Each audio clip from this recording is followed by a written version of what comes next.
Oke, selamat malam. Apa kabar teman-teman sekalian? Sampai eh, saat ini sudah pukul 7 lewat 6 menit. Terlambat. Minta maaf karena ada berbagai halangan dan hal teknis yang harus diurus. Tetapi kita akan segera memulai acara PA kita. Eh, nggak ada suara di Zoom. Nggak ada suara di mana nih? Di Facebook sudah? Ya, harusnya kedengeran ya. Oke, dan kita akan masuk ke dalam acara kita, tapi sebelumnya kita akan membuka di dalam doa terlebih dahulu. Bapa di surga, kami mengucap syukur karena kasih karuniamu yang kami rasakan setiap hari begitu luar biasa dan kami tidak dapat membalasnya dengan umur hidup kami pun. Tetapi kami ingin supaya hidup kami ini berguna, Engkau pakai dengan cara yang luar biasa, dan juga kami ingin belajar sebanyak-banyaknya agar kami dapat dipakai dengan cara yang benar. Dan pada saat ini kami akan segera mendengarkan pembahasan dari Dr. Suhento Liao. Mohon kau yang pimpin dan memberkati beliau agar bisa menjelaskan dengan benar. Dalam nama Tuhan Yesus kami berdoa. Amin. Oke, topik pada malam hari ini sebenarnya luar biasa menarik. Mungkin penonton di rumah bertanya-tanya, apa gerangan arti dari ini merah dan hijau? Ya, Eropa menjadi merah, Eropa menjadi hijau. Uh, apa maknanya? Nah, ini mungkin Dr. Santolio nanti akan segera menjelaskan. Dan ya, kalau misalnya Anda sedang menonton ini, silahkan bagikan link ke keluarga Anda atau ke teman-teman supaya jangan mereka kelewatan awal pembahasannya. Dan ingat bahwa Anda bebas bertanya di dalam acara ini. Anda silakan tuliskan pertanyaan Anda di kolom komentar di bawah ini. Ya. Kalau Anda pakai Facebook, maka Anda silakan tulis di kolom komentarnya. Kalau Anda mengikuti di Zoom, Anda silakan uh, langsung bertanya saja, bisa lewat chat atau Anda angkat tangan, nanti akan di-unmute. Oke, kalau begitu kita langsung saja kepada Dr. Suhento Liao. Ya, boleh mulai menjelaskan. Oke, baik. Ya, selamat malam. Bapak, Ibu, Saudara yang kami kasihi di dalam Tuhan Yesus Kristus. Sudah menjadi rutin setiap Kamis malam kita membahas topik-topik krusial dan penting begitu. Ya. Malam hari ini adalah apa penyebab Eropa semakin merah dan semakin hijau. Apa? Nah, mungkin pertama-tama mau supaya pemirsa tidak bertanya-tanya terlalu lama apa yang dimaksud dengan makin merah. Kita tahu bahwa semua bendera negara komunis itu merah. Ya. Nah, kok Eropa jadi komunis? Bukan. Ya. Komunis itu seperti rel, jadi dua rel ya. Sistem pemerintahannya komunis, tetapi mereka mempromosikan ateisme. Ya. Jadi tidak percaya kepada adanya Tuhan, adanya Allah. Jadi ateisme dengan komunisme itu seperti rel kereta api. Ya. Itu barang yang sepasang. Ya. Barang yang sepasang. Oleh sebab itu kalau kita lihat ya Eropa sebenarnya mulai abad yang ke-20 ya, sudah semakin merah, semakin ateis, ya, semakin banyak. Dan belum lama ini ada gelombang hijau dari daerah Timur Tengah, Afrika. Ya. Itu gelombang hijau menyerbu Eropa. Ya, akhirnya menyebabkan Eropa ya semakin merah dan semakin hijau. Apa sebab? Ya, mengapa bisa hal itu terjadi? Di mana orang Kristen ya, Eropa? Baru kemarin ya ada satu umat agama tetangga teks ke saya berita tentang gereja besar di Jerman ya, yang dijual dan dibeli oleh kelompok mereka, dan di atas gedungnya salibnya ditukar dengan lambang bulan.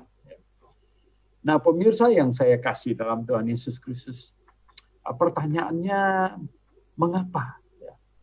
Apa penyebabnya bisa terjadi hal yang demikian? Bukankah Eropa itu adalah benua yang mayoritas Kristen? Bukankah itu? Mengapa bisa rakyatnya makin bergeser menjadi ateis? Ya. Dan kemudian sebagian bergeser menjadi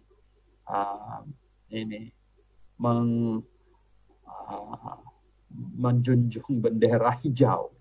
Nah, apa sebab? Gitu. Apa penyebabnya? Nah, Bapak Ibu yang saya kasih dalam Tuhan Yesus Kristus, ya, orang lain boleh tidak setuju, tidak jadi masalah. Ini pengamatan saya. Ya. Pengamatan saya itu adalah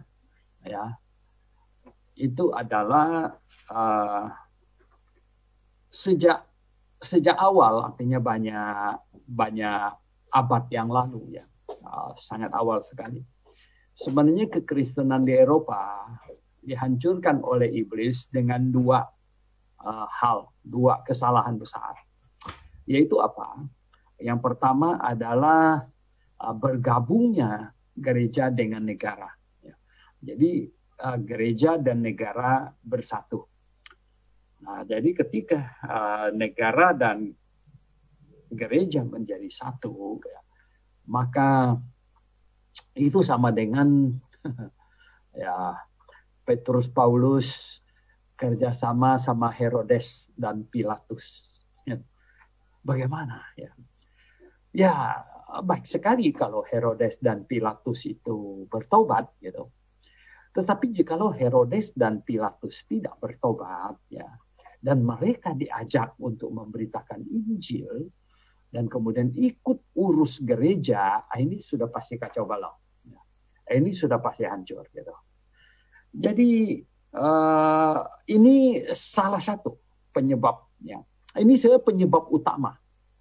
Jadi Bapak Ibu yang saya kasih dalam Tuhan Yesus Kristus, kekristenan tercatat dalam sejarah dianiaya masif sejak tahun 64. Sebelumnya memang pada waktu rasul-rasul, ya Paulus juga sudah dianiaya, tetapi itu bersifat lokal dan sporadis. Ya, dia beritakan Injil di sinagog, kemudian dirajam dan lain sebagainya. Tapi sejak tahun 64 ya, itu Kaisar Nero membakar kota Roma. Jadi ketika Kaisar Nero membakar kota Roma, sebenarnya dia ingin kemudian disebut sebagai orang yang membangun kota Roma kembali, jadi dia bakar. Nah, rakyat heran kenapa bisa kebakaran terjadi di sekeliling kota Roma dan di mana-mana. Ini tidak mungkin kebakaran yang bersifat insidental punya. Ini pasti ada yang rancang. Jadi mereka mendatangi istana minta pertanggungan jawaban Nero. Karena mereka pikir memang dialah yang dalang. Tetapi dengan begitu percaya diri, dia memfitnah orang Kristen lah yang membakar kota Roma itu. Nah, sejak saat itu terjadi penganiayaan yang masif yang bersifat seluruh kekaisaran Roma terhadap orang Kristen. terhadap orang Kristen. Ya. Singkat cerita, penganiayaan yang berlangsung ya lebih dari 200 tahun itu, ya, masif sejak Kaisar Nero, itu tidak menyebabkan kekristenan mundur. Tidak. Kekristenan semakin maju, kekristenan semakin berkembang. Kekristenan itu semakin dibabat, ya, semakin merambat, ya, seperti tanaman rambat itu. Nah, Bapak Ibu Saudara yang saya kasih dalam Tuhan Yesus, kelihatannya iblis pusing juga di mana kekristenan bisa makin maju sekalipun dianiaya amat sangat. Akhirnya ubah strategi. Jadi Konstantin jadi kaisar, ya kita singkat cerita. Dan dialah orang yang kemudian dia menjadi kaisar yang menyerukan persahabatan terhadap kekristenan. Kemudian tepatnya pada tahun 313 di kota Milan, ya, Milano, dia mengeluarkan dekretnya, Edict of Milan, yang menyerukan bahwa semua orang yang pernah merampas harta milik orang Kristen itu harus dikembalikan. Nah, 313. Nah, 314, ya, Silverter. Ya, Silverter sebenarnya dia paus pertama. Ya. Dia menjadi bishop, ya, penilik gembala di kota Roma. Dan ya, terjadi persahabatan. Nah, disitulah sebenarnya penggabungan antara gereja dengan negara pelan-pelan mulai. Gitu. Dan makin hari, ya, makin rapat, akhirnya kekristenan resmi menjadi agama negara. Nah, Bapak Ibu yang saya kasih dalam Tuhan Yesus Kristus, jikalau ada orang kaya, ya, bertobat dan percaya kepada Tuhan Yesus Kristus, dilahirkan kembali, oh bagus sekali. Kekayaannya akan sangat berguna untuk pemberitaan Injil dan kemajuan jemaat, ya, dan pembangunan jemaat di mana-mana. Begitu juga jikalau ada pejabat, ya, apalagi raja, apalagi kaisar, menjadi Kristen, kalau bertobat sungguh-sungguh, dan percaya sungguh-sungguh, maka itu akan menjadi aset yang sangat bermanfaat, sangat baik. Namun, ya, baik itu orang kaya, pejabat besar, atau orang yang berpendidikan tinggi dan lain sebagainya, kalau mereka tidak bertobat dan tidak sungguh-sungguh percaya, dan mereka masuk ke dalam gereja, dibawa masuk ke dalam gereja, dan kemudian mereka ikutan di dalam gereja, ikutan memberitakan Injil, ikutan aktif dan mengatur gereja, itu sama dengan, ya, Petrus, Paulus, Yakobus yang mengundang Herodes dan Pilatus, ya, ikut mengatur gereja sementara mereka tidak bertobat dan percaya. Itulah keadaan. Jadi Bapak Ibu Saudara yang saya kasih dalam Tuhan Yesus. Nah, gereja jadi kacau. Gereja berjalan, diatur oleh kekuasaan negara. Dan pengaturannya yang paling dahsyat sebenarnya, paling menjerumuskan gereja itu, tadi yang pertama itu adalah gereja dan negara menjadi satu. Nah, ketika gereja dan negara menjadi satu ini, ya, maka segala kesesatan akan masuk. Ini start awalnya sebenarnya. Nah, segala hal yang salah semuanya itu tinggal masuk, karena pintunya dibuka. Semua hal yang salah pasti akan ikut masuk. Nah, oleh sebab itu, ya, hal pertama yang paling salah yang dimasukkan sesudah itu. Jadi hal kedua ini adalah pembaptisan bayi masif. Semua bayi yang lahir ya karena kekristenan sekarang sudah menjadi agama resmi karena kekaisaran Romawi, maka semua bayi yang lahir ya dibaptis menjadi gereja Roma Raya. Jadi Bapak Ibu Saudara yang saya kasih dalam Tuhan Yesus Kristus, ini kacau ini ya. Nah, berarti sekarang gereja di mana-mana ada gereja dan penuh dengan gereja-gereja dibangun di mana-mana, tetapi isinya bukanlah orang Kristen lahir baru. Ya, isinya bukan orang Kristen baru lahir baru, tetapi isinya adalah orang Kristen yang dibaptis pada saat bayi. Isinya. Oleh sebab itu, Bapak Ibu yang saya kasih dalam Tuhan Yesus, nah ada nggak orang Kristen yang tidak masuk ke dalam? Ada. Ya. Cuman satu kelompok orang Kristen yang menentang ini, yaitu menentang dua hal besar ini.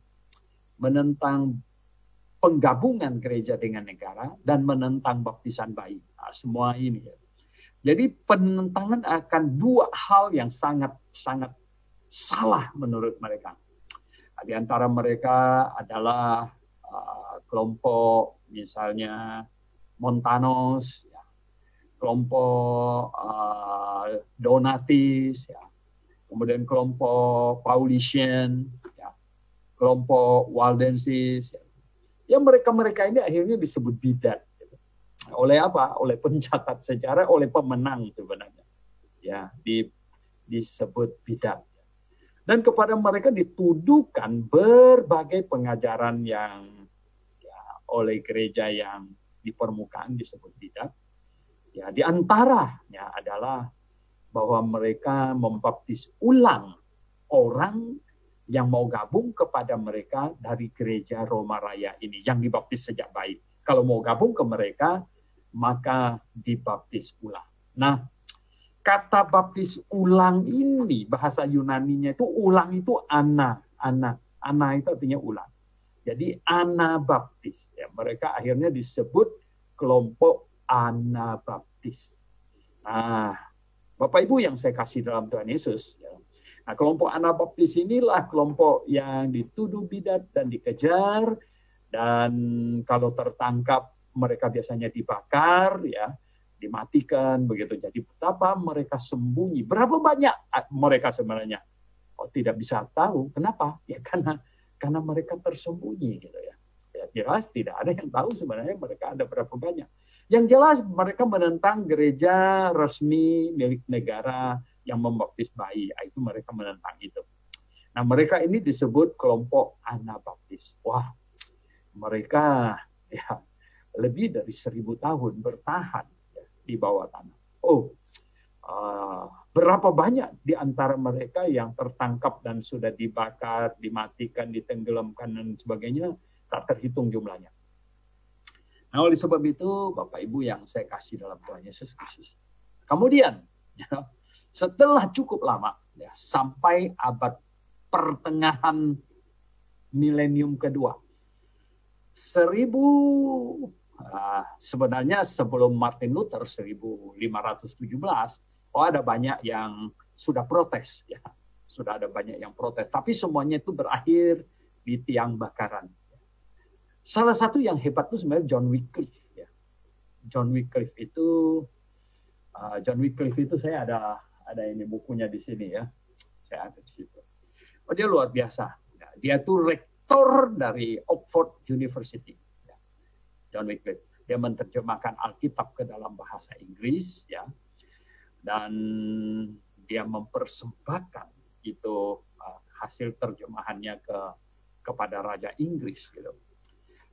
Oxford University punya dosen banyak, mahasiswa segala macam, disadarkan bahwa gereja yang sedang jalan sekarang ini tidak benar, ya, banyak salahnya.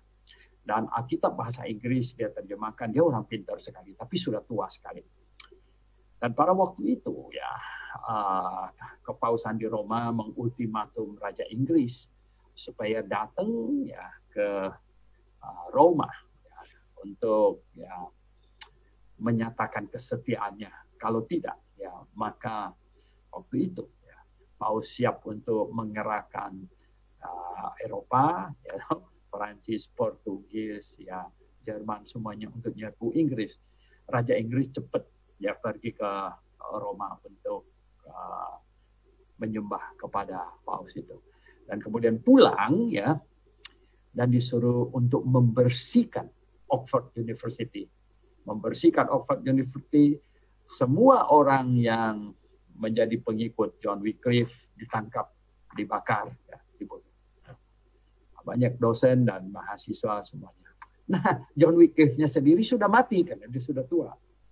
Nah, berita ini sampai ke Roma, ya, mereka tidak bisa terima. Perintah dari Roma adalah bahwa kuburnya harus digali dan kemudian dia punya tulang dibakar dan disebarkan ke 4 penjuru angin. Nah, itu yang dilakukan. Nah, mengapa? Ya, itu catatan sejarah. Bapak Ibu yang saya kasih dalam Tuhan Yesus. Mengapa tahun 1517 Luther protes, dia bisa selamat? Adalah karena 1516, dengar baik-baik. Jadi Luther ya protes, ya dipakukan protesnya di pintu gerbang gereja ya Wittenberg. Ya. 1516 Erasmus menerbitkan Alkitab bahasa Yunani dan dibeli ramai, jadi murah karena dicetak, jadi masyarakat punya Alkitab. Nah, ya Luther pasti dapat satu karena Erasmus itu temannya. Gitu. Jadi ketika banyak orang memiliki Alkitab di tangan, kemudian mereka semuanya masing-masing membaca pada waktu itu. Dan ketika Luther memakukan 95 dalil yang protes kepada gereja yang Roma itu, orang semuanya mencatat dia punya protes. Bawa pulang cek di Alkitab yang mereka sudah punya sekarang. Benar gitu. Sehingga banyak orang ikut Luther. Jadi dia banyak ikut Luther. Yang lumayan banyak yang ikut, ya mereka bisa sembunyikan dia dan lain sebagainya. Sehingga mau ditangkap sulit sekali. Ya, jadi Bapak Ibu yang saya kasih dalam Tuhan Yesus. Nah, ya. Jadi begini. Pada waktu itu ya Luther keluar dari gereja Roma Katolik. Wah, Luther itu galak sekali. Ya, dia paling banyak khotbah bahwa antikristus itu adalah yang bertahta di sana itu. Itu di antara khotbahnya. Nah, Bapak Ibu yang saya kasih dalam Tuhan Yesus Kristus, beberapa tahun di depan, ya itu pengajaran Luther itu lumayan bagus ya. Dia protes dari Katolik. Kemudian dia menerjemahkan Alkitab ke bahasa Jerman. Ya, ketika dia menerjemahkan Alkitab ke bahasa Jerman, dia memakai kata untuk menerjemahkan kata baptis, dia memakai kata selam. Dan Luther awalnya tidak setuju dengan pembaptisan bayi. Ya. Dan pembaptisan juga harus selam. Ya. Tetapi sayang sekali. Sayang apa? Akhirnya Luther melakukan 2 kesalahan tadi itu. Yaitu apa? Gereja gabung dengan negara dan kemudian pembaptisan bayi. 2 ini. Akhirnya Luther tetap melakukan 2 kesalahan ini. Oh, ya. Padahal itu sudah bagus itu ya. Nah, kaum Anabaptis itu sebenarnya sangat senang. Ya, mereka keluar, mereka pikir, waduh, ya puji Tuhan, ya ada orang yang sadar, sekarang jadi punya teman, gitu ya. Nah, tetapi ketika mereka menyaksikan Luther melakukan kesalahan yang sama lagi, yang fatal, yaitu gerejanya bergabung dengan pemerintah Jerman, menjadi gereja negara lagi, state church. Ini state church ini jadi kacau nih, state church. Nah, kita tahu sebelumnya ya gereja Inggris keluar dari Roma, tapi keluar dari Roma akhirnya menjadi state church of ya England ya, ini ya, jadi Anglikan jadi state church lagi gitu. Sebenarnya ortodoks di berbagai wilayah timur keluar dari Katolik pada tahun 1054 keluar, dan semuanya juga menjadi state church gitu ya. Ortodoks Yunani bersatu dengan pemerintah Yunani ya. Ortodoks Rusia bersambung dengan pemerintah kekaisaran Rusia semuanya. Akhirnya kembali state church ini, state church. Nah, state church ini pasti kacau. Jadi karena state church, maka semuanya yang state church ini, semua ini dia baptis bayi. Ya, karena ini satu, ini juga kayak rel kereta api, kayak rel kereta api yang sepasang. Gereja negara, pembaptisan bayi harus dilakukan. Nah, jadi Bapak Ibu yang saya kasih dalam Tuhan Yesus, ya sama gitu ya. Zwingli keluar dari Katolik juga, di kota Zurich dia berkuasa di kota Zurich. Juga jadi state church, mau tidak mau harus baptis bayi. Ya, kalau gereja negara tidak bisa tidak ya baptis bayi. Nah, sama dengan John Calvin. John Calvin menguasai kota Geneva, jadi juga menjadi state church ini ya. Jadi ini jadi gereja negara. Bergabung dengan pemerintah dewan kota ya, kota Geneva, state church harus baptis bayi juga. Jadi Bapak Ibu yang saya kasih dalam Tuhan Yesus Kristus ya. Akhirnya ya, anak baptis jadi sendirian lagi gitu. Ya, tadinya berpikir ya, oh puji Tuhan, you know. Nah ini mereka sadar ini keluar dari gereja Katolik ini.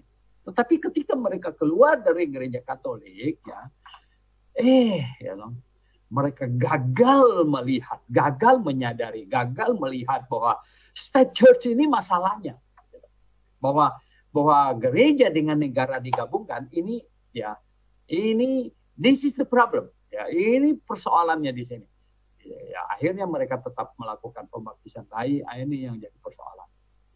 Jadi Bapak Ibu yang saya kasih dalam Tuhan Yesus Kristus, nah inilah yang menyebabkan kekristenan di Eropa. Ya, kekristenan di Eropa sebenarnya itu adalah kekristenan yang agama negara, ya, gereja negara. Pembaptisan bayi. Jadi pembaptisan bayi itu gini, ini orang belum tobat. Siapa bilang bayi bisa tobat, sudah tobat? Nggak mungkin. Dia belum tobat ya.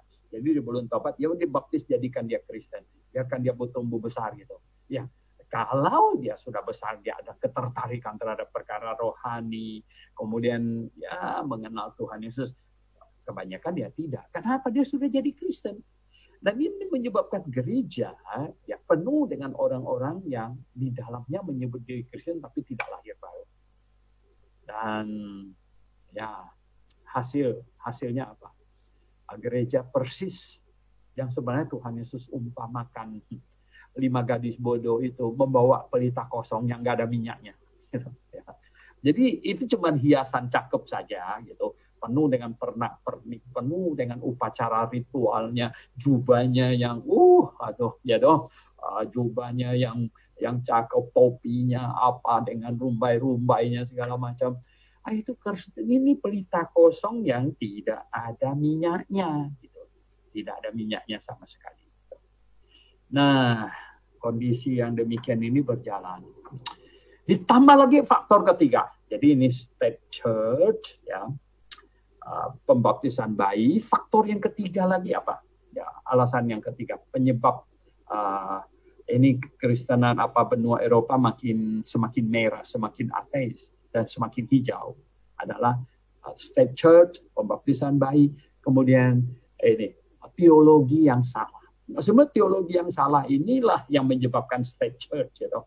Tetapi kemudian ya 1530 sekian ya muncul Calvin, John Calvin. Nah, John Calvin mengajarkan ya ini teologi predestination. Wah, teologi predestination ya akhirnya ya sebenarnya ada 2 kesalahan fundamental yang paling fatal dari teologinya Calvinis. 2. Ada apa? 2 itu apa?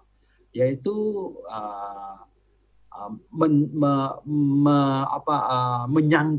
menyangkal manusia diciptakan dengan kemampuan berpikir, ya.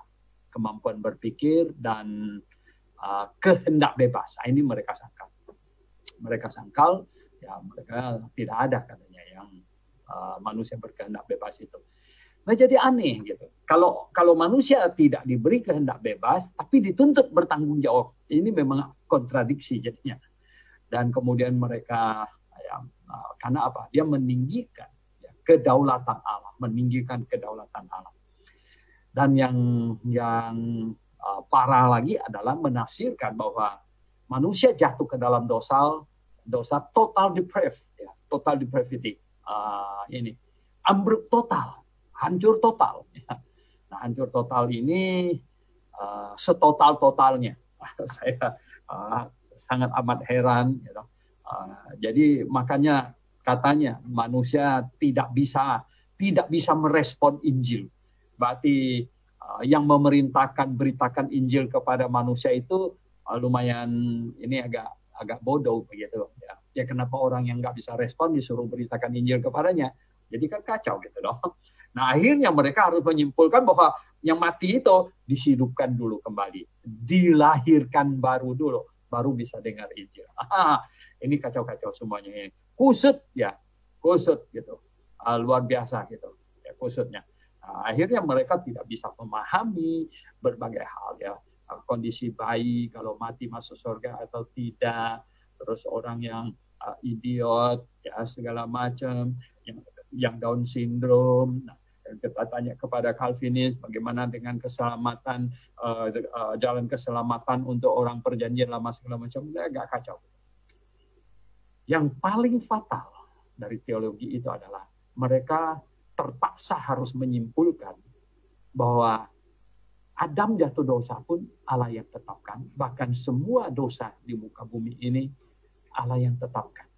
Nah, saya bilang begini. Jadi gini, di Eropa itu kondisinya begini. State church ini, semua state church ini, yakni gereja negara ini, yang seperti pelita kosong yang tidak ada minyak. Ya, sebenarnya mereka percaya Tuhan, tetapi percaya hanya ini untuk upacara saja, ritualitas saja, ritualitas. Nah, yang macam begini, ya, itu beda-beda tipis dengan ateis, ya, beda-beda tipis. Ya karena dia hanya ini beda-beda tipis dengan penyembahan berhala gitu. Ya, karena nggak ngerti apa-apa. Sehingga mereka pergi ke gereja kan hanya, oh ya, kan saya udah dibaptis dari sejak bayi begitu. Saya kan orang Kristen makanya. Jadi beda-beda tipis sebenarnya gitu. Jadi Bapak Ibu yang saya kasih dalam Tuhan Yesus Kristus begini. Nah, mereka sangat dekat dengan ateis sebenarnya. Ya, antara percaya Tuhan tidak percaya Tuhan ya. Ditambah lagi teologi predestinasi ya, yang menggambarkan bahwa semua kejahatan di muka bumi ini ditetapkan oleh Tuhan. Gitu. Wow. Nah ini memicu orang-orang di Eropa ya, daripada percaya kepada Tuhan yang begini ini. Ya. Lebih baik tidak ada Tuhan. Maka mereka memilih atau gampang sekali menjadi ateis. Gitu. Ya mereka bergeser dari orang Kristen yang cuman label nggak lahir baru menjadi tidak percaya ada Allah. Itu cuman beda tipis sekali.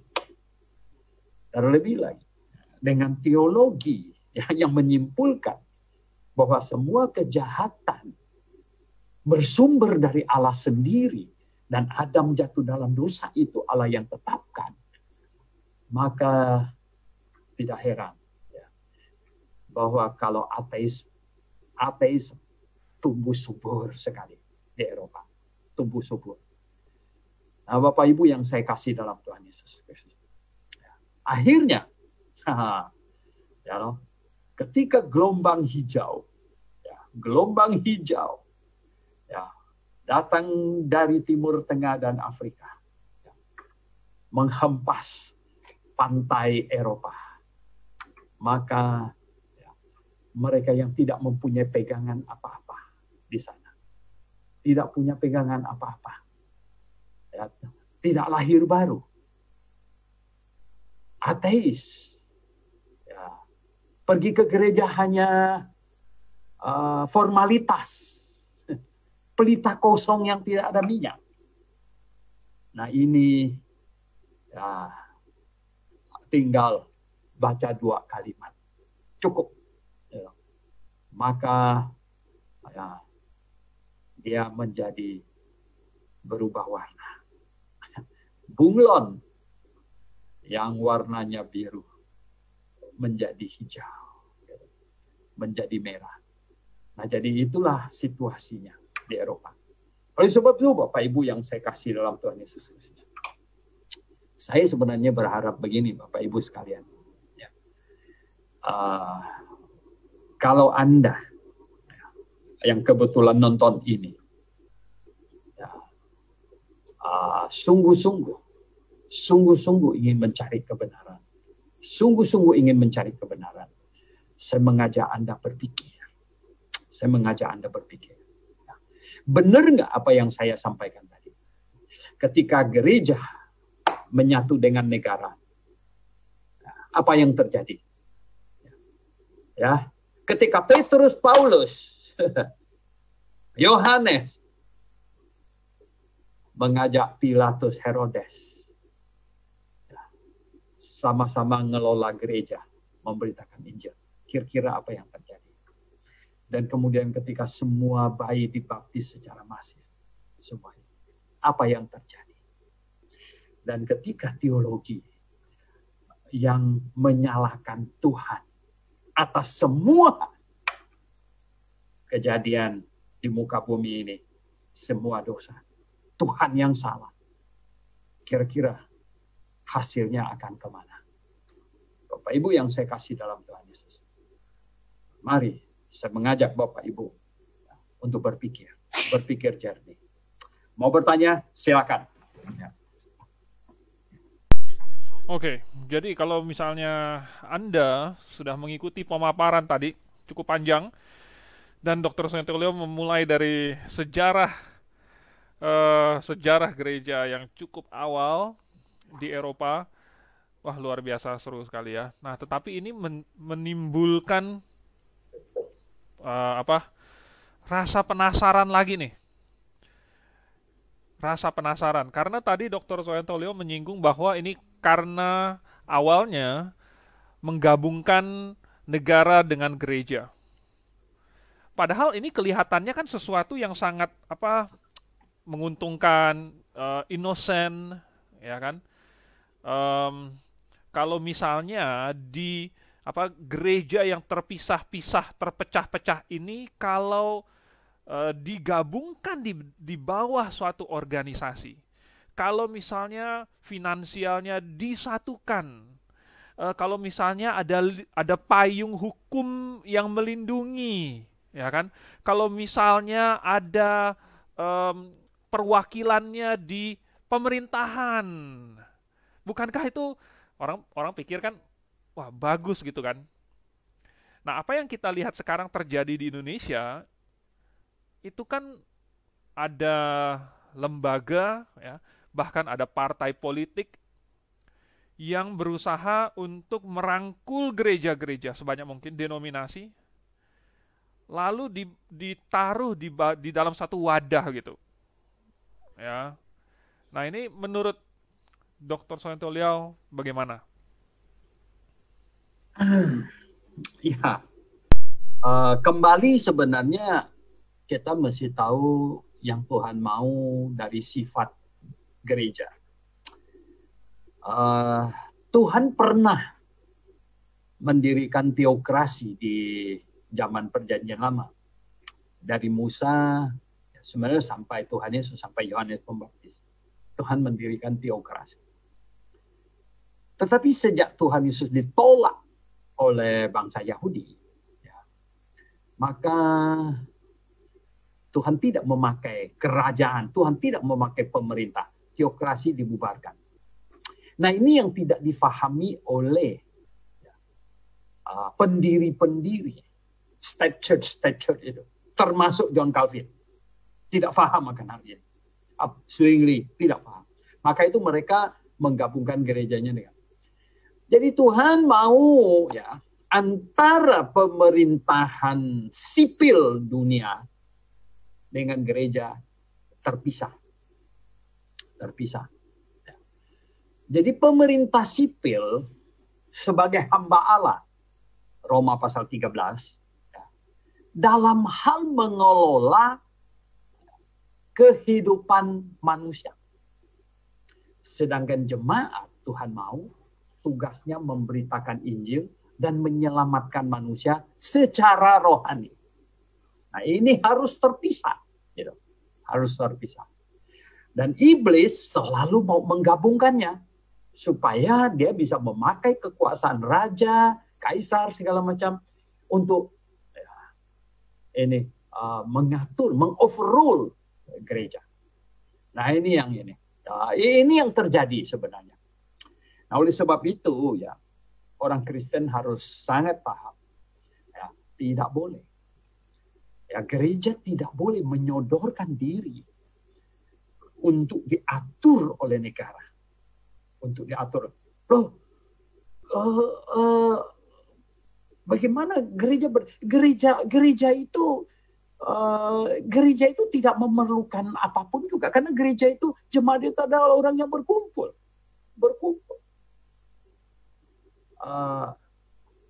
Karena gereja itu mengajarkan yang di Galatia pasal 5 ya. Ini saya bacakan Galatia pasal 5 ya. Galatia pasal 5 itu bilang apa?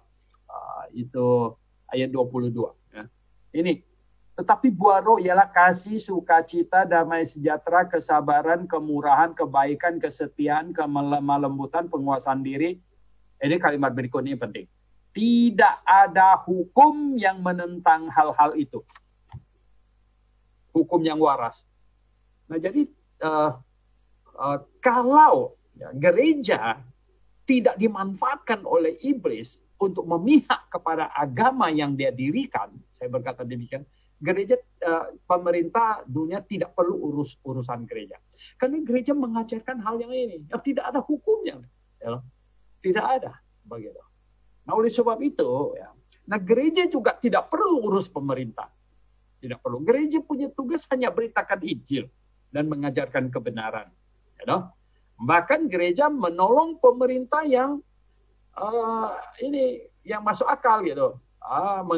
Menolong pemerintah mengajar rakyatnya jadi baik, nggak mencuri, nggak pukul orang, nggak melakukan hal yang jahat. Nah, pemerintah jadi enak dong.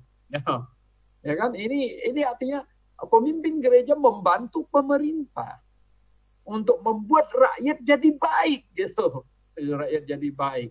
Ya, rakyatnya diinjili lahir baru kan rakyat jadi baik. Ya, rakyat jadi baik ya pemerintah senang ya.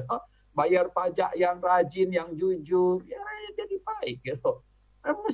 Ini sesuatu yang sangat indah. Ini yang Tuhan mau, pemerintah urus masyarakat ya, ini dengan rapi, dengan baik, dan gereja Tuhan, jemaat Tuhan tugaskan untuk memberitakan Injil dan mengajarkan kebenaran rohani. Ini saja. Ya, jadi terpisah.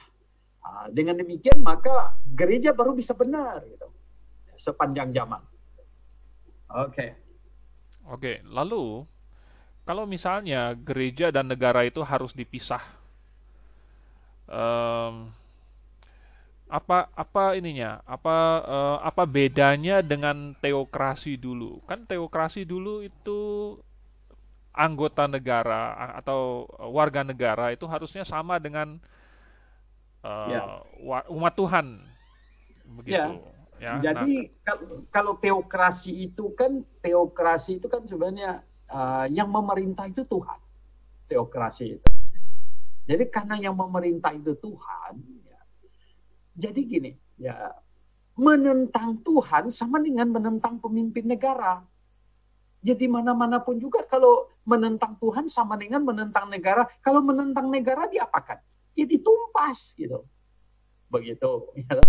Nah, sedangkan setelah dipisahkan antara pemerintah dengan negara dan jemaat, Tuhan mau sebagai begini.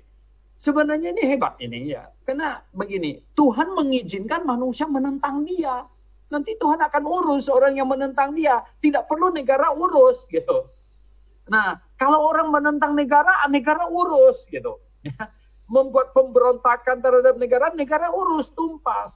Tapi kalau orang menentang Tuhan, negara tidak usah urus. Nanti biar Tuhan yang tumpas dia. Gitu. Sebenarnya ini betapa hebatnya kan. Tuhan berlapang dada, ya oke, dibilang ya. Sekarang urusan saya, urusan Tuhan tidak usah. Ada orang yang mau percaya dia, tidak mau percaya dia, jangan diapa-apakan. Karena Tuhan mau sekarang iman itu bersifat sukarela, gitu. Nah, jadi tidak perlu dipaksa. Lalu Gitu. apakah sistem teokrasi ini menjelaskan kenapa di perjanjian lama orang Israel Tuhan suruh misalnya tumpas Amalek Ya. ya eh, Nah, ya ya atau sebenarnya kan begini, banyak orang baca kitab perjanjian lama, akhirnya mereka jadi tidak mengerti bahwa itu adalah zaman teokrasi. Ya. Ketika Tuhan suruh Musa mendirikan negara, ingat pada waktu bangsa Yahudi minta raja sama Samuel. Samuel itu rada sedih pada waktu itu. Ya. Waktu bangsa Yahudi minta raja. Tapi Tuhan bilang kepada Samuel apa? Kamu nggak perlu sedih. Ya. Sebenarnya yang mereka tolak itu bukan kamu. Mereka tolak saya. Sebenarnya sayalah raja mereka. Gitu. Nah, sebenarnya teokrasi itu adalah Tuhan itu raja. Nah, oleh sebab itulah maka ya, Tuhan memakai bangsa Yahudi untuk menumpas ya yang dia nilai sudah menyimpang, menentang Tuhan ya dia tumpas karena bangsa Yahudi pada waktu itu adalah bangsa yang Tuhan sedang pimpin gitu. Tuhan sudah pimpin. Jadi ketika bangsa Yahudi itu dibawa keluar ya, itu semua penduduk di Kanaan itu disikat gitu, dihabisin gitu, ya loh. Nah, banyak orang tanya sama saya, Pak, kok boleh gitu ya? Lah, saya bilang begini. Nah, kalau kita baca di Kejadian pasal 15, ya, dia bilang gini, bangsa Yahudi, keturunan Abraham, katanya akan pergi menjadi budak di Mesir. Ya. Kapan akan dibawa pulang ke Kanaan? Di Kejadian pasal 15 ayat 16 bunyi begini. Tetapi keturunan yang keempat akan kembali ke sini. Sebab sebelum itu kedurjanaan orang Amori belum genap. Jadi Tuhan tunggu sampai kedurjanaan orang Amori Kanaan itu ya. Sampai ini dosa mereka itu sudah dosa yang sudah nggak bisa ditolerir lagi. Bawa bangsa Yahudi keluar dan disikat. Disikat habis. Ya, semuanya. Bangsa Amalek katanya dihabisin gitu. Itu Tuhan yang ini ya, yang suruh gitu. Sebelumnya kedurjanaan mereka itu belum genap. Sampai kedurjanaan mereka itu sudah genap. Ya, jadi dosa mereka itu sudah sampai seperti kota Sodom dan Gomora. Sudah nggak bisa ditolerir lagi gitu loh. Nah, dalam hal itu, jadi seperti ya, kasus Jericho dan semuanya, satu persatu kota begitu. Dan ketika bangsa Yahudi berbuat salah kepada Tuhan, ya Tuhan hukum juga. Ya Tuhan hukum juga zaman itu. Ya Tuhan bilang apa? Mereka akan jadi budak 70 tahun. Oh, mengapa? Raja Manase bikin kacau gitu. Membawa orang Yahudi nyembah berhala. Sampai ke cucunya Yosias. Yosia itu sudah raja yang baik, memohon supaya kalau boleh diampuni. Tuhan bilang tidak. Keputusannya harus pergi jadi budak 70 tahun satu generasi. Nah, Bapak Ibu Saudara yang saya kasih dalam Tuhan Yesus, itu masa teokrasi. Nah, perjanjian baru Tuhan pisahkan. Ya. Ini perjanjian baru tidak ada lagi teokrasi. Nah, ini yang tidak difahami oleh pemimpin-pemimpin gereja negara itu, state church itu ya. Mereka tidak paham ini bahwa gereja harus terpisah total dari pemerintah dunia ini, ya. Itu harus terpisah. Kalau digabungkan, kalau disatukan, gereja pasti rusak. Pasti rusak punya. Kenapa? Karena gereja mengharuskan orang yang mengurusnya, orang yang terlibat, orang yang ambil keputusan semuanya, yang mengatur gereja adalah orang yang lahir baru, bertobat dan percaya sungguh-sungguh lahir baru. Bagaimana negara, ini aparat-aparat negara bisa begitu? Nggak bisa. Jadi keanggotaan gereja dengan kewarganegaraan kalau digabung, ini malapetaka. Begitu. Nah, ini sekalian ada pertanyaan dari akun Haryanto Rambang. Sejauh mana gereja, ini mungkin maksudnya negara, sejauh mana negara mencampuri gereja dan apa yang dicampuri kalau ada? Lah, boleh tidak? Apa yang diatur gitu? Boleh nggak gereja mengatur negara? Kalau mengatur, Apanya yang diatur? Gereja juga tidak boleh mengatur negara. Ya, ada satu zaman di masa yang lalu Mungkin setiap kali pertanyaannya terbalik kali. Pertanyaannya itu negara mencampuri gereja maksudnya. Ya, negara mau campur urusan gereja mungkin ya. Sebenarnya itu tidak boleh. Ya. Gereja tidak boleh diurus oleh aparat pemerintah, tidak boleh. Nah, karena apa? Gereja harus menerapkan semua yang jadi anggota gereja itu adalah orang Kristen lahir baru. Nah, kalau ada ketetapan demikian, ya, kalau ada keputusan demikian, ketegasan demikian, maka gereja tidak mungkin bisa ikut campur. Ya, karena tetapi gini, maka itu ketika gereja bersatu dengan negara, maka mereka mau menerapkan baptisan bayi, ya, karena baptisan bayi inilah akan syarat orang anggota gereja itu harus lahir baru menjadi ini mubasir, hilang gitu, karena pembaptisannya dilakukan waktu saat bayi gitu, ya tidak bisa. Nah ini akan menyebabkan ya, kesalahan yang berikut yang semakin kacau lagi gitu loh, begitu. Ya.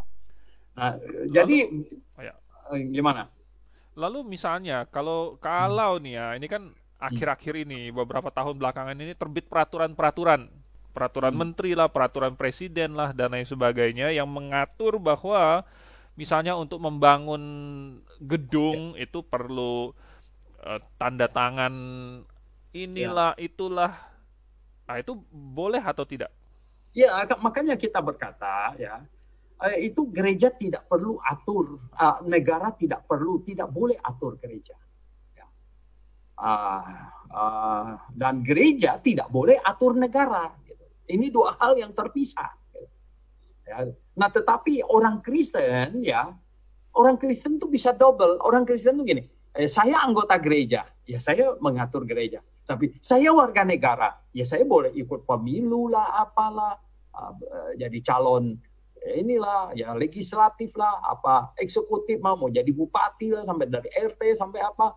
Itu bukan nggak usah bawa gereja gitu, nggak usah bawa gereja. Tapi itu adalah saya sebagai warga negara. Gitu. Nah, ini harus terpisah dengan jelas. Nah, ini ada lagi umat agama tertentu, tapi sebenarnya sih umum lah ya, secara umum. Kalau misalnya agama tertentu itu mayoritas di suatu negara, lalu kemudian misalnya ada peraturan sipil, peraturan negara yang misalnya memperbolehkan penjualan alkohol, atau misalnya ada lokalisasi distrik merah begitu. Ya, prostitusi. Lalu kemudian umat agama tertentu merasa bahwa wah negara ini memperbolehkan ini berarti sama dengan agamanya memperbolehkan. Nah ini dia persoalannya adalah apa? Karena konsep pemimpin agama mereka itu konsepnya itu state religion. Ya. Jadi agamanya itu dia lihat sebagai bersatu dengan negara. Sehingga negara mengizinkan itu, dia merasa kalau begitu sama dengan agama saya mengizinkan itu. Padahal harus terpisah. Ya. Nah, saya heran sekali dengan kondisi di Malaysia. Padahal Malaysia itu kan ada agama tertentu diakui sebagai agama negara. Ya. Tapi mereka bisa bikin tempat perjudian di Genting di sana, segala macam bikin begitu. Gitu. Nah, ya seharusnya begini. Kalau saya bilang gitu, negara ini kan terdiri dari banyak umat agama, bahkan orang yang tidak punya agama juga banyak gitu kan.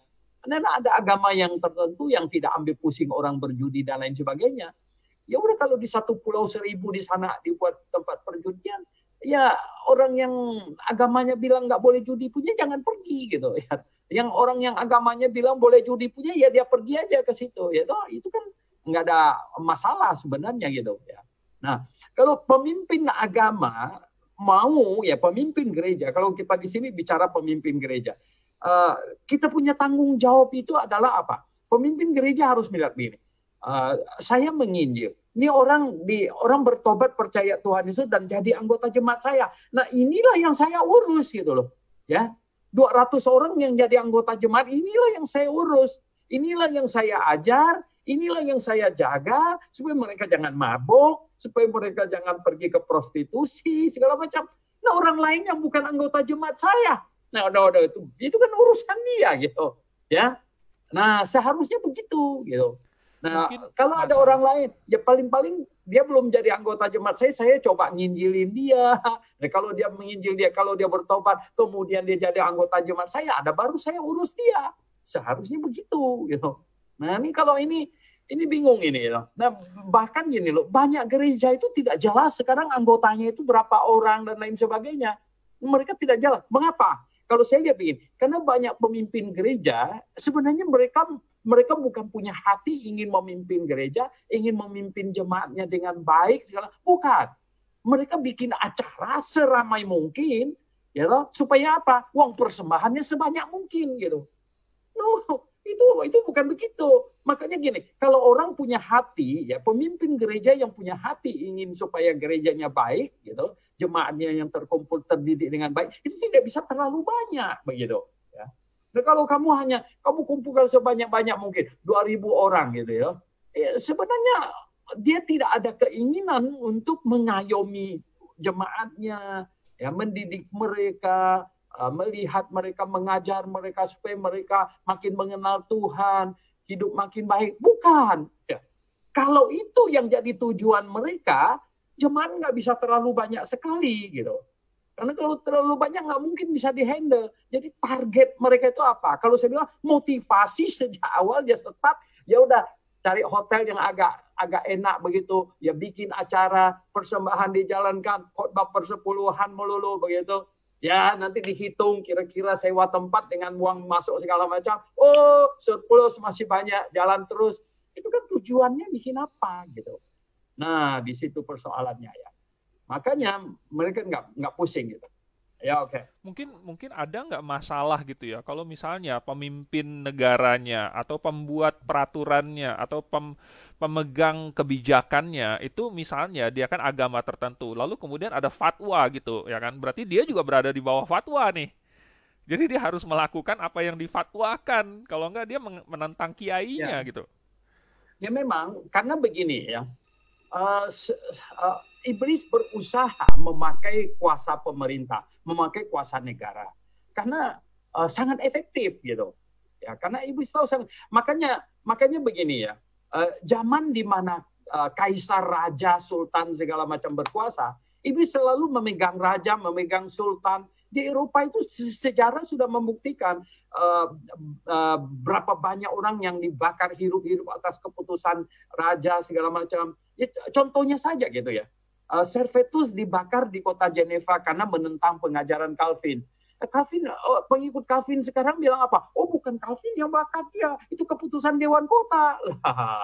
Nah, itu persoalannya sekarang gini. Dewan Kota itu semuanya itu orang Calvin, gitu, jemaat Calvin di situ. Nah, ya kan? Yang dengar pemimpinnya sama. Jadi begini, ya. Ini iblis selalu mau memakai kuasa ini untuk mengkooptasi gereja, jemaat begitu ya. Selalu mau pakai itu. Nah, sekarang dunia berubah ini. Dunia berubah ya. Dunia berubah kalau di Amerika sekarang ini. Dunia berubah menjadi demokrasi. Menjadi demokrasi. Nah, iblis berpikir, wah kalau gue pegang raja, pegang sultan, sekarang sudah nggak punya power. Mereka cuma seremonial saja, gitu kan? Ya, Ratu Inggris cuma seremonial, nggak ada apa-apa. Akhirnya sekarang apa? Yang punya power itu sekarang tuh apa? Power demo. Jadi iblis sekarang ini memegang manusia, dia keluarin, dia punya orang, merasukin orang-orang. Waduh, di Amerika hari ini sekarang ini nggak masuk akal punya. Yang nggak masuk akal punya ini ya. Keributan nggak masuk akal. Kelihatan sekali gini, iblis bikin ini. Wah, kalau dia pegang raja, pegang apa, nggak ada power. Dia harus pegang sekarang. Nah, karena apa? Kekuasaan sekarang ada pada rakyat. Jadi rakyatlah yang harus dirasuki, yang harus dipegang. Maka itu merusak sebanyak mungkin rakyat supaya rakyat membuat keputusan pemilihan yang salah. Gitu. Ya, ini kalau misalnya Anda baru bergabung dengan kita di Facebook di sini, ini kita lagi berbicara panjang lebar dan seru sekali dengan Dr. Suwanto Liao mengenai kondisi di dunia ini dan lebih khususnya di Eropa. Ya, kenapa mereka bisa jadi merah, jadi hijau dan ini bukan cuma warna balon aja ya. Ini ada ada penyebabnya gitu ya. Dan tadi Dr. Suwanto Liao sudah menjelaskan mulai dari sejarahnya ini karena awalnya negara dan gereja itu disatukan. Nah, ini masih ada pertanyaan lagi. Kalau Anda punya pertanyaan, Anda silahkan tulis di kolom komentar di bawah, jangan ragu-ragu. Ya, ini masih ada pertanyaan lagi. Lalu kalau misalnya pemerintah, ya, pemerintah ini kan misalnya Indonesia lah gitu, ada macam-macam agama dan kepercayaan di Indonesia. Kira-kira apa peran pemerintah untuk menjaga kerukunan? Untuk apa ya? Untuk memastikan misalnya tertib begitu atau memastikan tidak ada diskriminasi. Kira-kira apa yang pemerintah harus lakukan gitu Ya dalam hal agama? sebenarnya, Apakah apakah ini Departemen Agama di Indonesia ini sudah bekerja dengan baik atau belum nih? Atau harusnya fungsinya apa? sebenarnya yang pemerintah perlu lakukan itu adalah apa? Hukum sipil ditegakkan. Hukum sipil ditegakkan. Itu. Dan ada piagam-piagam PBB yang sangat-sangat human right punya itu ya. Jadi seperti human right itu kan apa? Kebebasan berbicara. Ya.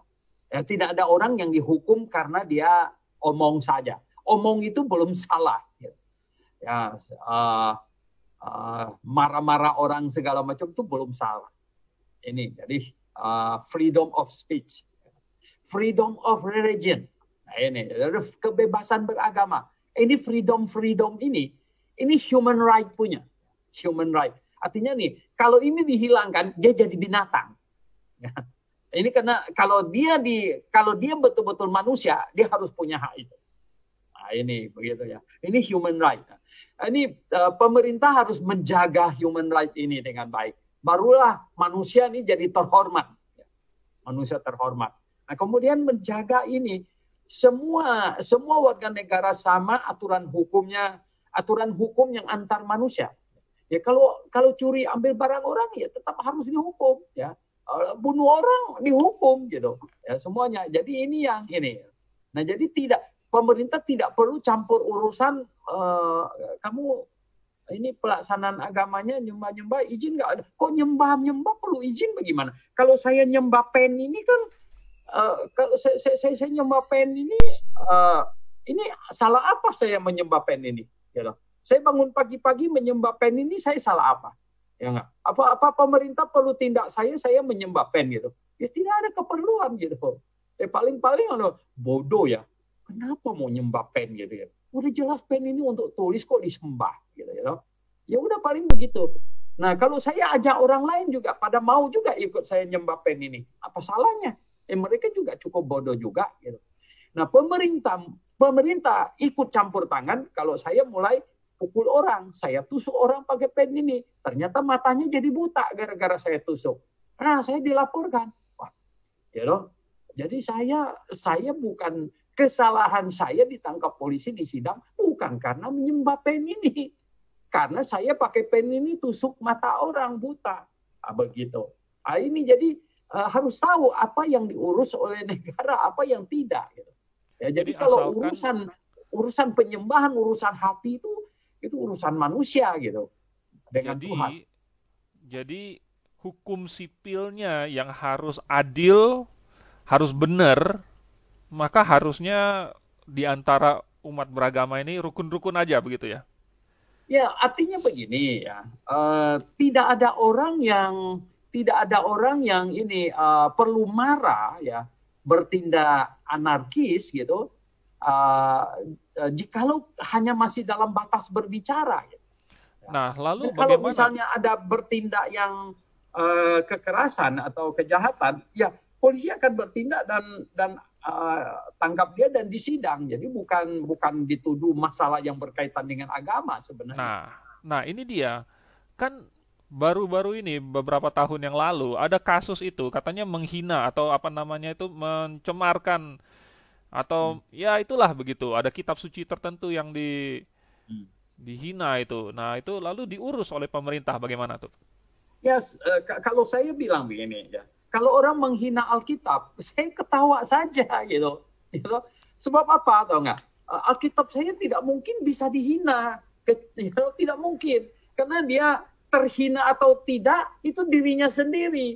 Ya, kalau dia memang nggak beres Alkitab ini, dia akan terhina gitu. nggak bisa dihina, ya. Alkitab saya itu tidak bisa dihina loh, nggak mungkin ya loh. Dia hina atau tidak hina itu isinya sendiri yang menyebabkan itu gitu. Nah aneh juga kalau ada orang bisa menghina Alkitab saya. Saya bilang nggak ada. Siapa bisa hina Alkitab saya? Gitu.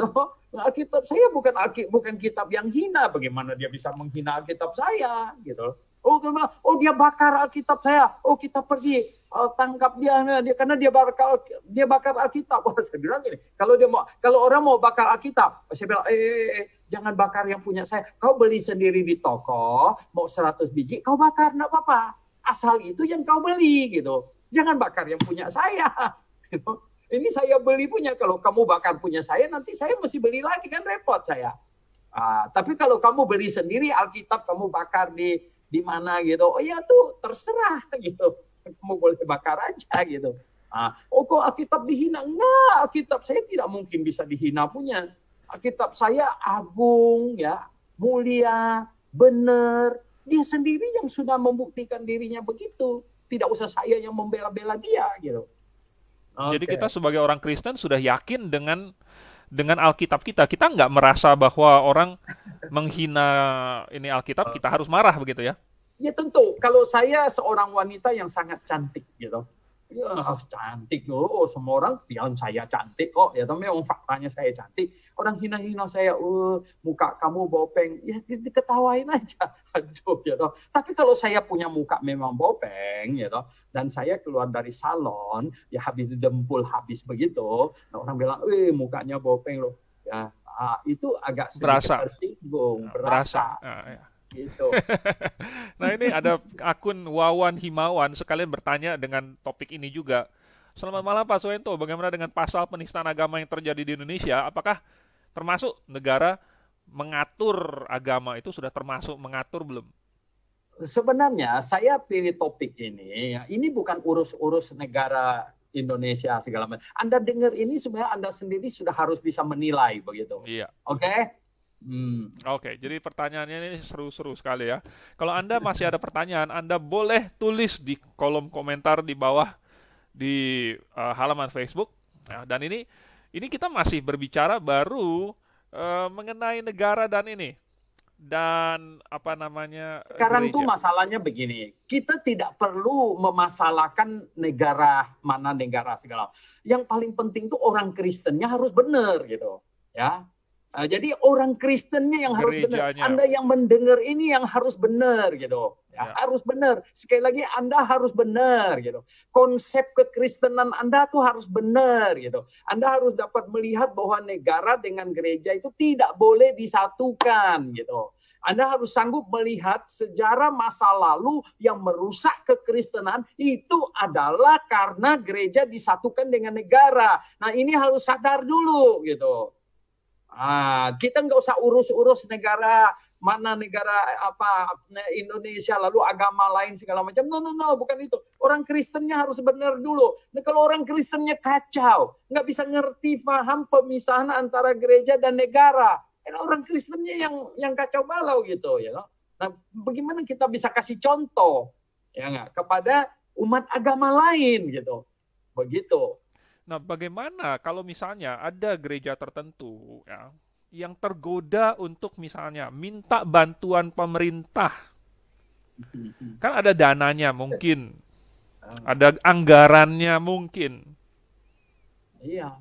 Nah, mungkin yang lebih seru lagi pakai ini nampan atau cedok ikan berdiri di tepi jalan di situ untuk cari dana pembangunan gereja begitu.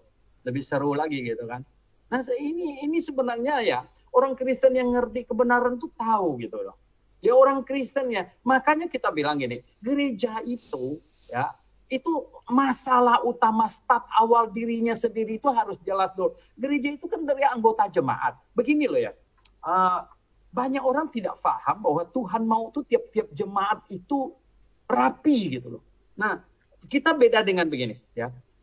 Agama Buddha, mereka nggak ada namanya itu anggota kelenteng gitu, nggak ada anggota vihara, nggak ada. Orang Buddha sampai di mana saja, ya toh, mereka boleh pergi ke vihara sana, abisyo kemudian ya, kemudian ya teman kita yang Muslim itu, mereka nggak ada kamu terdaftar di masjid mana dan hanya pergi ke masjid itu, nggak ada. Mereka hari Jumat sampai di mana ya mereka masuk di situ gitu loh. Sebenarnya orang Kristen tidak demikian. Orang Kristen demikian dengan baik-baik gitu. Orang Kristen itu harus terdaftar kamu ini jemaat mana gitu loh. Ya, jemaat mana harus sangat jelas gitu. Ya. Jadi bukan hari Minggu kebetulan di mana lalu pergi kemana, bukan itu gitu. Orang Kristen itu terdaftar kamu itu di jemaat di mana. Nah, semua program di jemaat itu, pendewasaan dan lain sebagainya itu di jemaat itu. Nah, pernah saya pergi ke pulau mana gitu itu. Ya ada ini alumni saya yang bawa saya melihat itu ada satu vihara di atas bukit yang tinggi sekali. Bilang, Pak, kalau kita punya gereja bisa bikin di situ kan bagus sekali, cakep sekali. Waduh, saya bilang, kalau tiap minggu mesti naik ke sana, saya bilang, ya, satu bulan saja nggak ada yang datang lagi gitu. Kenapa? Karena orang Kristen itu berjemaat setiap minggu gitu, bahkan satu minggu beberapa kali gitu. Beda dengan umat agama tertentu yang setahun cuma 2 kali mungkin dia ke sana. Ya setinggi apapun juga dia panjat gitu dong. Nah, kalau kita tuh tiap minggu masih manjat begini, bagaimana? Ya, satu minggu manjat 3 kali ke sana, yang di atas umur 60 udah nggak datang gitu kan? Begitu, nggak bisa. Rasanya ziarah tiap minggu. Kita jemaat ini Kristen ini, jemaat itu nggak bisa begitu ya. Jadi makanya saya berkata begini ya. Ini banyak pemimpin gereja, mereka start bikin gereja saja kita lihat motivasinya ada masalah gitu loh. Ya. Kalau start bikin gerejanya benar, semua anggotanya itu harus terdaftar rapi.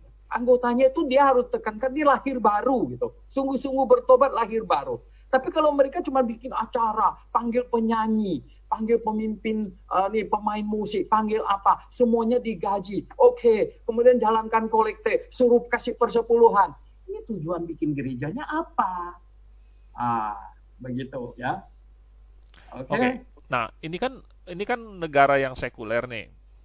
Bagaimana kalau negaranya negara Kristen gitu kan? Misalnya contohlah di Amerika, di sekolah-sekolahnya mulai dengan doa lah dan ada slogan In God We Trust. Kemudian bapak-bapak pendiri negaranya itu adalah orang Kristen. Bukankah maka kekristenan itu akan mengubah negara itu menjadi lebih baik begitu?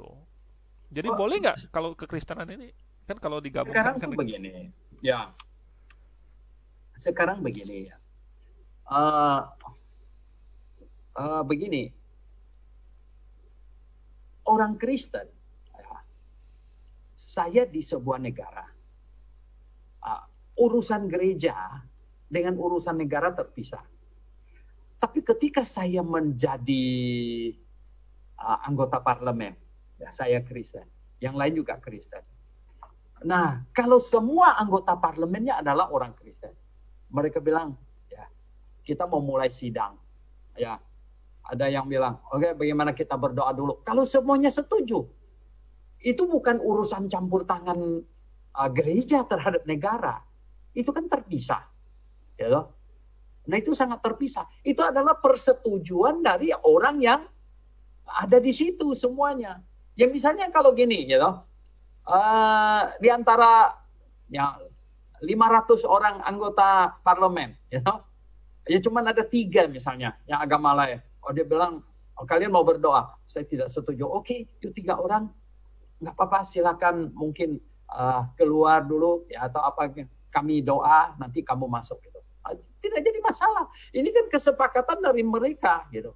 Artinya begini ya. Negara menjamin ya orang beragama apa saja tidak dipersecute, tidak dianiaya, tidak dilarang dan lain sebagainya. Nah, ini negara harus menjamin itu.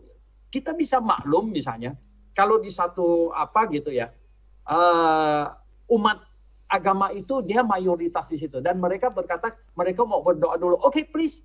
Tidak ada persoalan, silakan, gitu, ya. Jangan memaksa saya ikut berdoa di situ, saya nggak sama, gitu, ya. Boleh saya keluar dulu nggak, gitu. Nah jadi masalah, gitu. Ya, oke. Ini sekarang saya mau membahas yang warna hijau ini. Kalau misalnya penonton ada yang mau bertanya, sekali lagi silahkan Anda segera tulis di kolom komentar. Ini kan tadi sudah membahas, oh warna merah nih, kemudian warna hijau. Ini ada balon-balon yang warna-warni masuk ke Eropa. Oke, apakah hubungannya ya, ini dengan akhir zaman? Apakah memang harus harus campur gitu kan, biru dicampur dengan warna apa gitu? Jadi warna pelangi. Apa hubungannya ini dengan apa nubuatan di dalam Alkitab mungkin gitu, ada nggak? Ya, kelihatannya kalau kita cocokkan dengan Daniel pasal 9 ayat 27, itu ada pemerintahan raja yang jahat gitu ya, 1 kali 7 masa. Nah, itu kelihatannya itu semua warna akan dia gabung jadi warna pelangi gitu. Nah, itu yang menarik di situ. Jadi itu tak bisa dipungkiri gitu ya. Karena apa? Dia ingin supaya semuanya terarah ya, hanya menyembah kepadanya. Begitu. Itu yang terjadi sekarang ini kelihatannya gitu. Jadi yang penting sekarang adalah orang Kristen ya.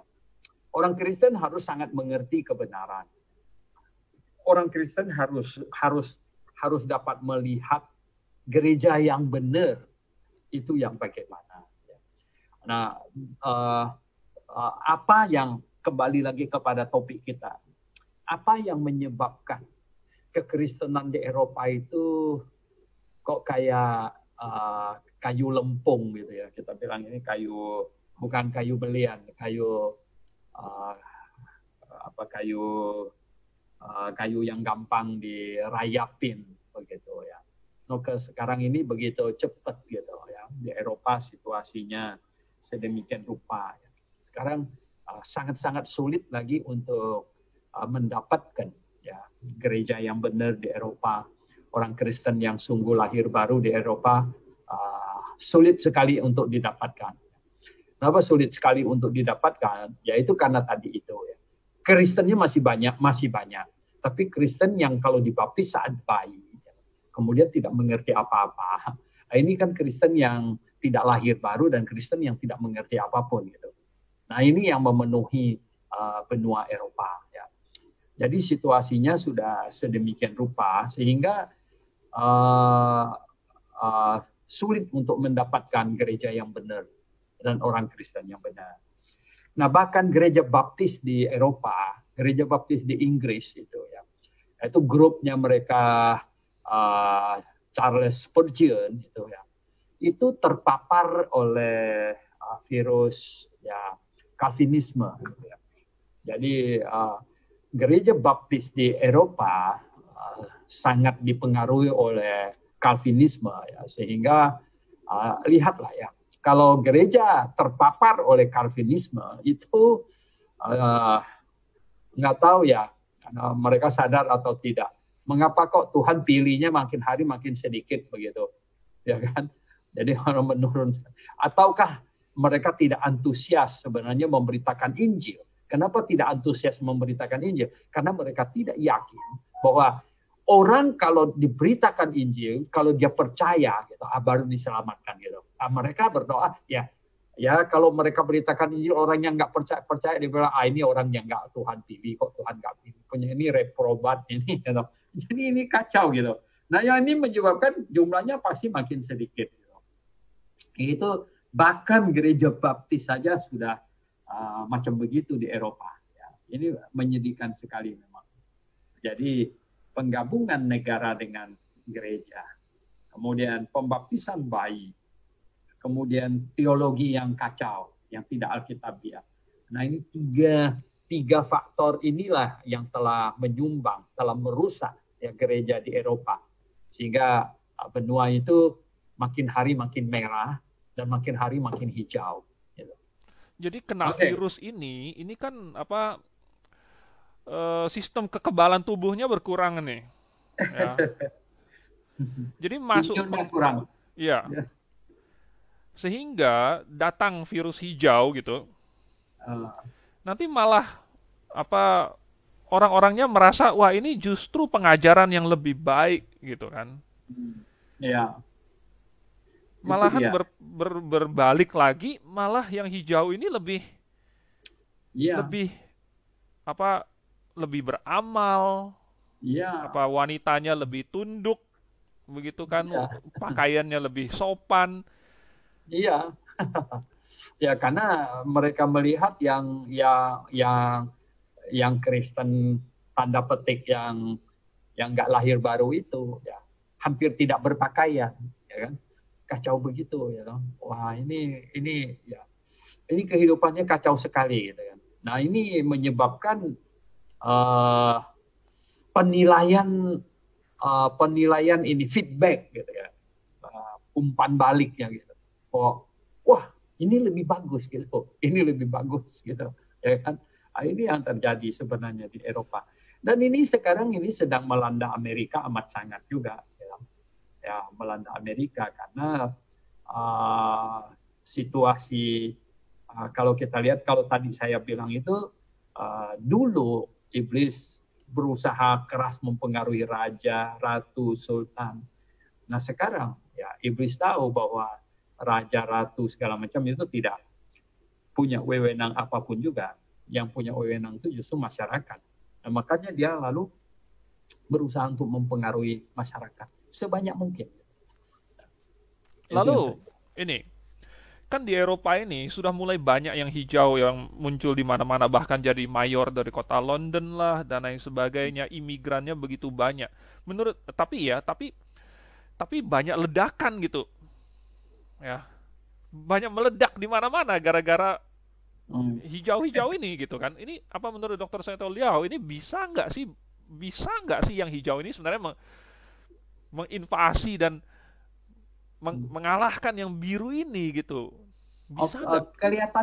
Kelihatannya kalau kita lihat dari nubuatan ya nggak bisa gitu.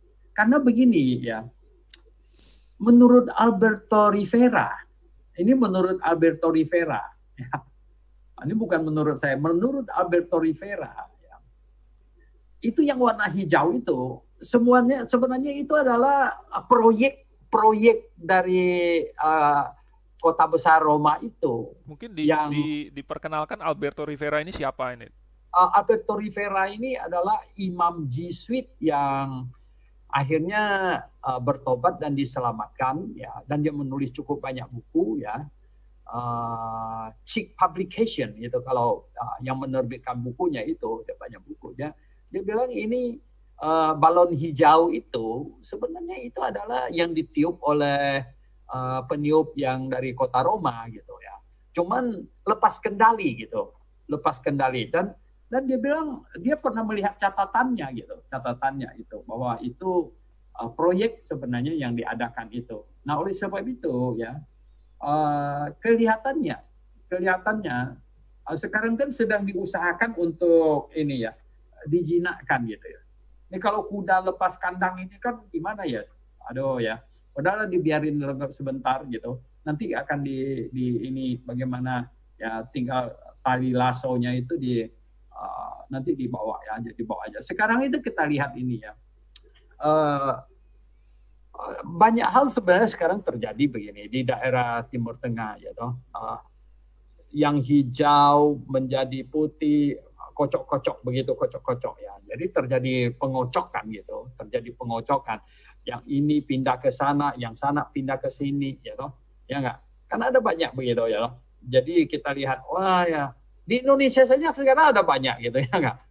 Ini pindah ke sana, ada sebagian sana pindah ke sini. Jadi kocok-kocok begitu. Kocok-kocok ini kayak ngaduk kalau kita bilang ngaduk dodol gitu kan. Kalau ngaduk dodol kan memang perlu di ini ya, ditukar-tukar gitu, ditukar-tukar gitu, biar dia tercampur dengan baik. Nah, itulah sebenarnya sekarang yang sedang terjadi gitu. Di mana situasinya sekarang ini ya warna-warni supaya jadi warna-warni karena sesuai dengan nubuatan tadi di Daniel pasal 9 ayat 27 dan ini penjelasan lebih detailnya sebenarnya di Wahyu pasal 13 itu. Hmm. Oke. Okay. Oke, jadi kalau misalnya ini kan beberapa minggu yang lalu Dr. Suwantolio juga ada berbicara mengenai kenapa di nubuatan Alkitab tidak ada nubuatan tentang Amerika di akhir zaman. Apakah ada kemungkinan ini Amerika nanti diinvasi juga oleh warna-warna lain begitu? Warna Ya, hijau mungkin. kelihatannya eh, Amerika ini sekarang ini kan sedang dikacaukan gitu ya. Tadinya memang memang sedang diinvasi ya, dari selatan ya, sedang diinvasi berbondong-bondong ya. Satu hari bisa masuk 100 ribuan orang ya. Tadinya gitu ya, diinvasi habis-habisan gitu. Tetapi ini Donald Trump ini adalah apa ya, kita bilang ini program penyelaknya gitu. Tiba-tiba ada yang lompat masuk gitu ya. Jadi Donald Trump ini nggak dalam arus gitu. Jadi dia kayak apa, yang masuk di tikungan nyenggol gitu. Sehingga wah, ini sekarang perbatasan di Meksiko ini saya katanya sudah sekitar 300-400 kilometer ya, yang sudah terbuat dia punya apa, tembok gitu ya. 10 meter tinggi, itu tinggi sekali loh ya. Ini nggak bisa naik lagi gitu. Nah, tadinya diinvasi ya. Dan sekarang ini Trump ini menyebabkan ya, wow, nah, hampir tidak ada pemimpin dunia yang yang suka Trump. Hampir tidak ada. Yang suka dia itu hanya beberapa. Israel suka Trump, Taiwan suka Trump, India suka Trump, ya. Bisa dihitung gitu ya. Ini bahkan Mahathir bilang kalau Trump terpilih lagi disaster katanya. Ini memang ya, sebenarnya Amerika itu justru tempat pengadukan yang hebat sekali, tetapi kelihatannya Trump muncul dan agak sedikit di kotak-kotakin begitu ya. Jadi pencampurannya agak terhenti sedikit gitu. Kita nggak tahu persis sebenarnya apa yang masalahnya apa gitu, kenapa begini, ya, apa pengangkatan sudah sangat dekat gitu, ya kan? Ini kelihatannya bisa begitu. Ya, oke lah, intinya kita harus belajar dari sejarah ya. Karena sejarah sudah membuktikan kalau terjadi apa, nanti akibatnya apa. Dan apa yang kita lihat di Eropa ini sebenarnya adalah pelajaran buat kita, dan ini bukan sesuatu yang baru lagi. Ya, ini sudah dipelajari, sudah lumayan lama, sudah ada beberapa buku yang dituliskan mengenai hal ini, terdokumentasi dengan baik. Jadi kita tahu bahwa misalnya tadi yang Dr. Santolio sudah jelaskan bahwa kalau misalnya gereja digabung dengan negara itu apa efeknya. Kalau baptisan bayi itu diterima, ya apa efeknya terhadap gereja dan lain sebagainya. Jadi ini yang kita sebagai orang Kristen, walaupun di Indonesia bukan di Eropa, kita di Indonesia tetapi harus mengambil pelajaran dari ini. Oke, kalau misalnya tidak ada pertanyaan lagi, mungkin ini waktu sudah cukup malam. Ya. Oke. Ya. Baik. Minggu depan ini tentu kita akan kembali lagi dengan PA lagi, ya, dan akan terus ada topik-topik yang seru dan menarik. Dan seperti biasa, kita selalu memberikan kesempatan tanya jawab. Kalau Anda ingin bertanya, Anda silahkan bertanya. Kalau misalnya Anda belakangan baru kepikiran, misalnya ya, Anda renung-renungkan, atau misalnya Anda menonton ini belakangan, tidak secara live, dan Anda ingin bertanya, Anda silahkan masuk ke dalam grup WA yang namanya Grafe Live Facebook. Ini adalah grup yang khusus dibuat untuk menjawab pertanyaan-pertanyaan, entah yang belakangan datang ataupun yang tidak sempat terjawab, atau yang misalnya Anda masih belum puas, Anda silakan bertanya di dalam grup WA ini. Caranya Anda tinggal mengklik link yang tertulis di kolom komentar di bawah ini, ya. Itu adalah link untuk grup WA. Nah, ini bukan grup debat. Ada satu lagi grup debat yang sudah dibuat untuk yang memang suka atau hobi berdebat begitu. Tetapi grup WA yang Grafe Live Facebook ini ada 3 narasumbernya, Dr. Suhento Liao, Dr. Stephen Liao, dan saya sendiri. Dan kami akan menjawab pertanyaan-pertanyaan yang Anda ajukan. terutama untuk yang di dalam acara Grafe Live Facebook ini. Oke, akhir kata, kami senang sekali Anda bisa bergabung bersama dengan kami. Kalau misalnya Anda ada usul ingin membahas topik tertentu, maka silakan Anda WA di grup itu, atau kepada Dr. Suhentolio secara langsung, atau kepada saya, silahkan. Maka kita akan mencari waktu untuk membahasnya. Oke, kalau gitu Dr. Suhentolio, kita akan berdoa untuk menutup perjumpaan kita malam ini. Bapa di surga, kami mengucap syukur sekali lagi Tuhan, karena begitu besar kasih-Mu, dan kami punya kesempatan untuk melihat dunia ini dari kacamata rohani, dari kacamata kebenaran Alkitab, dan kami mampu untuk menilai segala sesuatu, bukan hanya dari segi duniawi atau materi atau jasmani, tetapi kami mampu untuk mengukur hal-hal berdasarkan kebenarannya, kecocokannya dengan Alkitab. Dan dengan itu kami mampu untuk melihat tanda-tanda zaman, dan kami mampu untuk mengukur diri kami, melihat seolah-olah kami di dalam cermin, dan apa yang masih kurang, yang masih belum sesuai dengan firman Tuhan.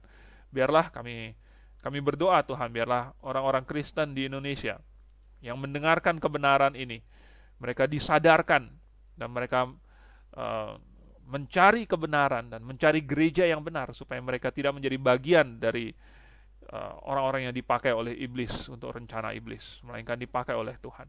Kami mengucap syukur dan memohon Engkau yang mengaruniakan kesehatan kepada Dr. Suhentolio dan kepada kami semua di sini, dan Engkaulah yang akan memelihara kami. Dalam nama Tuhan Yesus kami berdoa. Amin. Amin. Oke. Maranatha. Maranatha. Sampai jumpa Kamis depan.